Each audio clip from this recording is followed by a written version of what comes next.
Speaking on the budget, an honorable member said, Sir, I thank you for having given me an opportunity to speak on the budget, and I congratulate the Honorable Finance Minister for presenting a balanced budget this year without additional taxes. Sir, the Honorable Finance Minister has proposed the amendment of the Court Fees Act as revision of court fees. This has been pending for a long time, and I hope it will be possible to revise the rates of the court fees in the coming year. I hope as a result of this long and vexatious litigation will come down.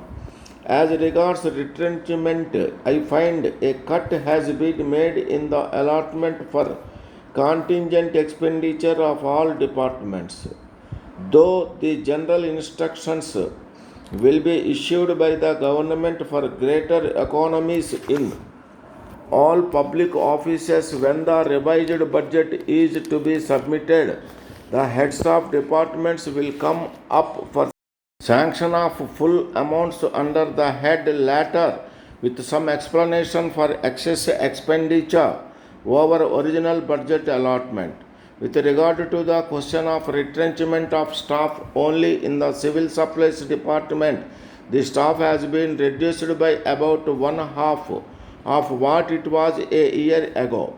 Apart from this, we have been pressing that there must be some large scale retrenchment in all branches of the administration. I have been pointing out on the floor of this house how there are several departments in which there are extra posts. I hope it will be possible for the finance minister to effect a suitable cut in establishment in all departments. Sir, on the question of finding funds for capital expenditure, one thing strikes me, and that is during the war period, we had what was called the Provincial War Fund Lottery. I do not see why we should not revive such a scheme and have a state welfare fund lottery now. If the Honorable Finance Minister had not already considered the question, I am sure he will come across details of the schemes that were adopted during the war. I hope it will be possible to secure public support for a state welfare fund lottery, and we will be able to get some tangible amount to finance urgent capital schemes. It may also be considered whether we cannot make the crossword competition pay something towards the state funds. I think that some action has been taken in this regard in Bombay. It may be possible to introduce a tax on crossword competition in this state, and perhaps it will also go a long way in checking these competitions which seems to play havoc in our society.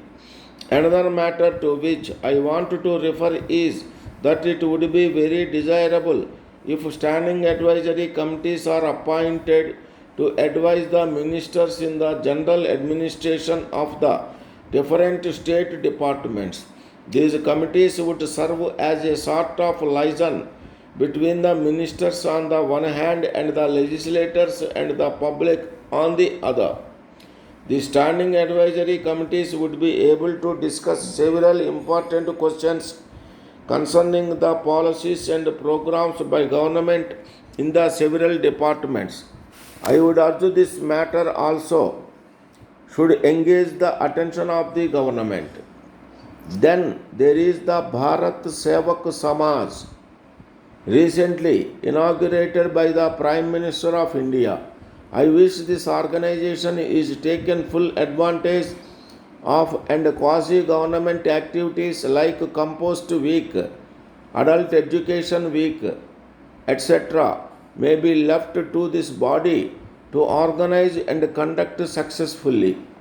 As regards rural electricity schemes, I am glad that a new scheme has been formulated by which it will be possible for extension of electricity to the villages. The government should issue instructions to the subordinate officers to visit the villages for which electricity extension schemes are to be given and arrange for early execution of the works. Turning to education, I find that there is no provision made in the budget for building grants for secondary schools run by local bodies in several places with the help of local leaders. The educational authorities are addressing the local bodies to provide suitable buildings for the schools, and unless government help the local bodies with the usual grant, it will not be possible for the local bodies to improve the schools. I hope adequate funds will be given to the local bodies to further their building programs during the current year. Regarding agricultural loans, the general complaint is that loans are not sanctioned promptly, and so speedy arrangements should be made for the quick disbursement of loans of the agriculturists. I request the Honorable Minister to look into this problem. Please refer to our letter of 10th instant informing you about the new arrivals of textiles and asking you to place your orders at the earliest time possible for you to take the advantage. But unfortunately, we have not received any reply so far from you. As brought out clearly in our last letter, we have reduced the prices of a number of items of textiles. It is possible that you will have doubts about the quality of goods now ordered to you. The prices, when compared to those offered by other mills, are very low.